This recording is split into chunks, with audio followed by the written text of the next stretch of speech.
Hey everybody, welcome to the Simeon Henderson Show, where as always, we're giving a voice to the people. And tonight we have two guests that are using their voice to not only give a voice to the people, but what they're doing, they are going into the root of Chicago's gun violence problem. Now tonight, we're joined by Emmy Award-winning producer and writer, director, Mr. Brian Schodorf, and executive producer, Afrika Porter, and we're going to be talking about their documentary, which will be hitting the ABFF, that's the American Black Film Festival. It is a documentary discussing what takes place in Chicago when it comes to the violence and different things like that. And we are looking forward to learning more about it and finding out what's going on with it. It is Chicago at the Crossroad. That's Chicago at the Crossroad. And if you know anything about Chicago, we got a lot of crossroads and a lot of things going on. There's so many things going on in our city, and we want to shed light on some of the good things and people that are making a difference to affect change. And that's what this show is about today. It's about affecting change. We know that there's been so many killings and shootings and different things that highlight our news today. But what we want to do is we want to take a look at people that are making a difference, not only for the city and their neighborhoods, but they are on this mission to make the world a better place. And I want you guys to just join in. I want you guys to hit us up. I'll be looking on the page to make sure I get to answer your questions and they get to answer your questions, whatever they may be. And we want you to join the conversation as we are live with the Simeon Henderson Show downtown on State Street at the Gene Siskel Film Center, the world famous Gene Siskel Film Center, and it's right across the street from the Chicago Theater. This is a beautiful city, and it's time for us to start highlighting what's going on and the people that are making a difference. So, without further ado, I want you guys to hold on to your seats, and I want you to tune in with a great ear, and I want you to ask questions. And I have to give a big shout out to my executive producer, Jamani Anamdi, that's out in Miami. Thank you for your support. And my producer right here in Chicago, Jose Perez, making this show what it should be and more. So, without further ado, I want to welcome my guest for the evening, Mr. Brian Schodorf and Miss Afrika Porter, the writer, director, producer, and executive producer of Chicago at the Crossroad. Thank you. How's it going, guys? Thank you. Thank you for having us. And that was impressive, by the way. Thank you. You have a Brian. gift. Thank you. I appreciate it. This is what I love doing. And I think they always talk about finding what you love. And I'll do it for free. When you do it for free, you know you're in your purpose and you know you love it. And the cool thing about you two guys, what you have to understand, some people I have on my show I've met for the first time or we know about each other, and then there's certain people that we have a relationship. I have a relationship with Afrika and Brian. We've known each other and we've watched each other grow. So here we are, a week away from the ABFF. Anybody that knows anything about the American Black Film Festival, it's huge. I think I was blessed to have one of my first films in it. And my executive producer, Jamani Anamdi, he actually produced that film. And it's just an awesome thing. So I want to get to you guys. So you're the writer. I want to start with you. Because before the executive producer can come on, there has to be a vision. There has to be a story. There has to be a concept. I want you to tell us what inspired the concept of Chicago at the Crossroad. Yeah, that's right. So I became interested in poverty in Chicago about 15 years ago when I moved here from Kansas, actually, to go to Columbia College, Chicago. And one of my first documentaries, I would go out and interview people on the streets. That's when the Pacific Garden Mission was on State Street. We all remember it. Yes. The homeless men would come out and they would panhandle and do their thing. But that was before they moved it to Canal, which I think was a decision the city made to keep the guy. You remember out here on State Street. So, so I found my way. When you talk about poverty in Chicago, somehow at that time you always make your way to the projects. Yes. Because at the time the Harold Ickes projects on that State Street corridor Yes. And if anybody remembers the picture, the infamous picture from the helicopter looking down State Street from about 63rd Street. Mm-hmm. Once 55th Street hit, Right. you had Robert Taylor. Yes. You keep going. You had the Hilliard homes. You Mm-hmm. keep going. You had the Dearborn homes. You Mm-hmm. keep going. You have Harold Ickey projects. Yes. And you keep going, and you had what were the last ones? The round ones. They're still there, but they actually rehabbed them. You said the Hilliards, right? The Hilliard, was that the Hilliard? The Hilliards were the round ones. Okay. Those are the ones they rehabbed. Yeah. Okay. And the only reason I know this, all of the places he just named, when I was a Chicago police officer, guess where I worked? Oh, wow. On the State Street. Yeah. I worked that beat running. Yeah. They used to- You were a police yes, officer. for 6 years. Wow. They used to call me Rabbit because back then I was real fast. And I would chase Really? people. Man, I was fast too at one point in time. But I was like, I'm not chasing nobody else. But yeah. So, and a lot of people don't know, but those projects, especially the Robert Taylor homes, made up a whole census tract. So you had 3 out of the top 10 most impoverished communities in the country right there on that strip. And I started going in with my cameras and doing some filming and This white guy in the project. Yeah, we did some things. Yeah, we did some maybe questionable things looking back. But as a documentarian, as a journalist, I always felt, you have to put your neck out there to really get to the root of the story. Right. So we ended up kind of documenting the final days of high-rise public housing, and this was at the end of it. Right. So once the 70s hit, because people needed housing in America at the time, in the 50s and 60s, and it wasn't all bad intentions. It was rooted in segregation, Right. but people also needed places to live coming home after True. World War II. But it was, now this is de jure segregation, which is public policy, public housing policy that created the massive, and that is the government segregating African Americans at the time. And now this is post really de facto segregation, which would be more institutional. Institutions, so mortgage bankers, insurance companies, and also people's socioeconomic makeup. And then there's also self-segregation. Sometimes we want to live around people that we're used to. We're already in these pockets. Yeah. So you have de facto and de jure. Right. Chicago has a combination of both. And once you go out into these communities today, boy, you really see the effects of what the disinvestment over decades in African American communities in Chicago, and it's not unique to Chicago.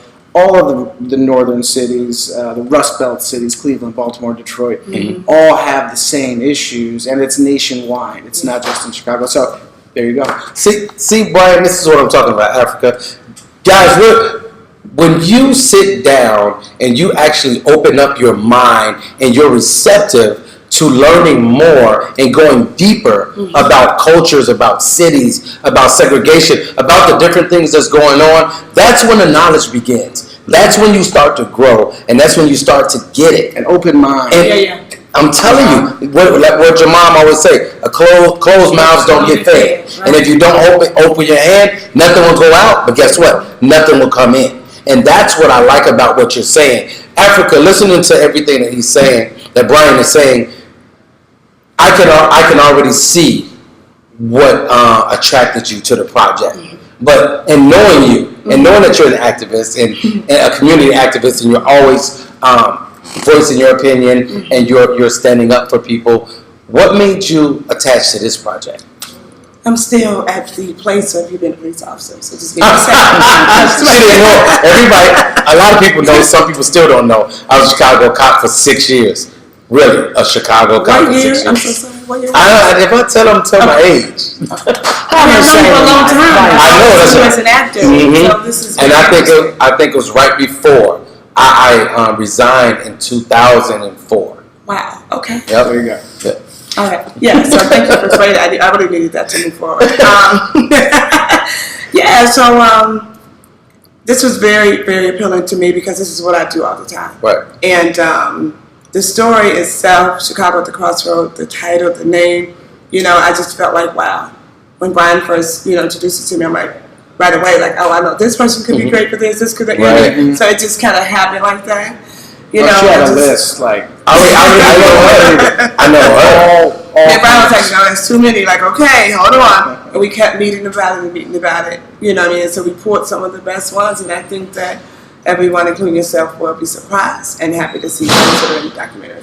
And the cool thing, Brian, about you guys, you've done some acting. Mm-hmm. No. Haven't you done a little acting? No. In Mark's movie. Yeah. I'm on, man. Come on. Don't make, but look, you've done some acting. Okay. But in Africa, actually, that's how one of the ways we first met doing acting. Mm-hmm. And it's so cool to see you spread your wings. But let me tell you, I had to come to the realization, and this is where having an open mind comes in. I know some acting coaches and acting teachers that are phenomenal teachers, but they didn't go real far as actors. Mm-hmm. Mm-hmm. And what you have to understand is, and I learned this by when I started teaching classes and doing workshops, mm-hmm. I noticed, and I studied my craft to be a great actor and to be, but I noticed that it's a difference when I'm instructing and when I'm directing and when I'm leading and I'm giving, it's different. Mm-hmm.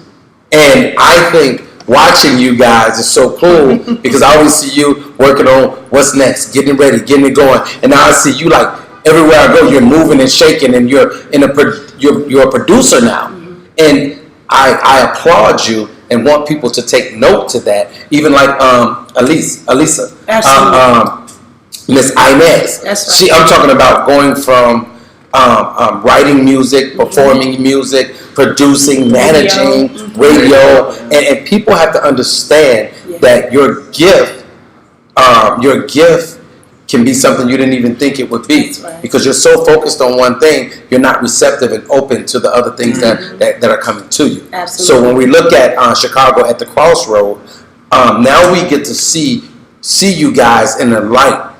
Well, the world gets to see you guys in the light that I've seen you in. Mm-hmm. And now, but because of your consistency, mm-hmm. because of you being faithful and focused to your journey and never giving up, because people will be like, "Oh, you just started." No, mm-hmm. I know you guys. You guys have been grinding. Mm-hmm. I know you 15 plus years. Mm-hmm. I've known you at least the last 7-8 years or whatever. And I want you guys to share with people. Yeah. At least since 2012. At least. And I want you guys to also share with people this journey that you're on, because it's not an easy one. Yeah. So many people give up and they go to something else just because they don't have the longevity and staying power. Mm-hmm. What is it like for you to actually complete this project, have it selected to one of the biggest film festivals in the world, and be ready to just go present it to the world?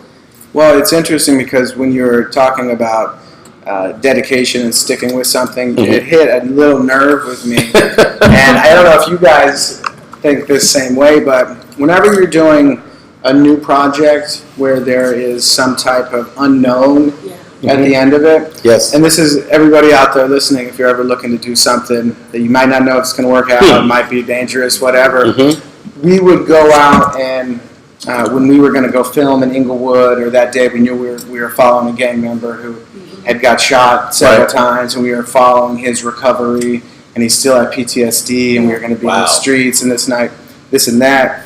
You are most nervous and you have the most self-doubt at 5 o'clock in the morning. 5 in the morning. Honestly, when the birds are chirping, and you just wake up to go get some breakfast or something, and it's dark outside, that's when you want to give up. That's when you want to say, you know what? I don't know if I can do this. Now, you just wait till 8 or 9 in the morning, and your view starts to change. You get up. Yeah. So we always are dealing with those things, especially with film and television, and it is a long process. The longevity of it is long, but like what you were saying earlier, you got to find something you love, and if you love what you do, then it's not a job. Even if we're not getting paid, which we haven't been getting paid for this. You will. Yeah. And what do you think, Afrika? Well, I think, to your point, like nothing happens overnight. Right. And it's interesting, I talk to people all the time, and they just think that, like, oh, wow, this is great. I didn't know you were into films. Mm-hmm. You just got started? And I'm like, no. But I'm not offended because people just don't know what they don't Right, know. exactly. And I think it's really a great ask. But you remember my ex-husband Jason? Yes. We started a film program together at the Odyssey Project at the University of Chicago in 2006. And so it was a film studies program on documentaries. Right. So that was like my first taste of it. And we chose Democracy in Our Race. Okay. So it was just interesting because Dr. Timmy Black is in our film here. And so we interviewed him then. Right. He was my professor at the university. Oh, so wow. I'm just very excited about what's going to happen here. That's cool. And see, the cool thing about this, so people understand this. There are films that tell a story and entertain you, and then there are documentaries that are real life. So when you watch a film and you see somebody get shot, or they're talking about they're not really getting shot. But when you do a documentary and you're in the life with the ex gangbangers and drug dealers, or even the present gangbangers and drug dealers, and you're out in the neighborhood, this is live. It's not Memorex. Right. This is something that you can be having a conversation and interviewing them, and someone could roll up and shoot them. And you could get caught in a crossfire. Absolutely. And that's what I want people to understand. This interview today, these are filmmakers, but this particular project and this piece is a documentary about real life stories and real life people. I'll give you one example. Zach. I met Zach at Father Flager's church. I was trying to track, this is before Afrika came on, I was trying to track down Father Flager. And with the pastors, the best thing is to do is just show up at the door. You just show up at the door, knock, knock. And I was waiting out for Father Flager, and there was a young man in the waiting room, head down, yellow hat on, and he said he was looking to tell his story and talk to Father Flager, and this woman pointed at me, and he was like, well, maybe this guy can help you. So I started talking to him a little bit, and I'm like, well, are you coming on the Peace March tonight? There's going to be a Peace March. He said, well, I can't really walk. I have a bullet in my kidney. Oh, wow. So I said, okay, well, Zach, let's go talk. And it's part of the mentorship, and that's a responsibility that comes with the filmmaker, even though you do want to you want the interview, and you want to hear a story if it's worth it. And we ended up walking around Inglewood, and this is in 2016, so it was a really violent year. Okay. It was that spike we had, 780 murders in the year. It was a bad year.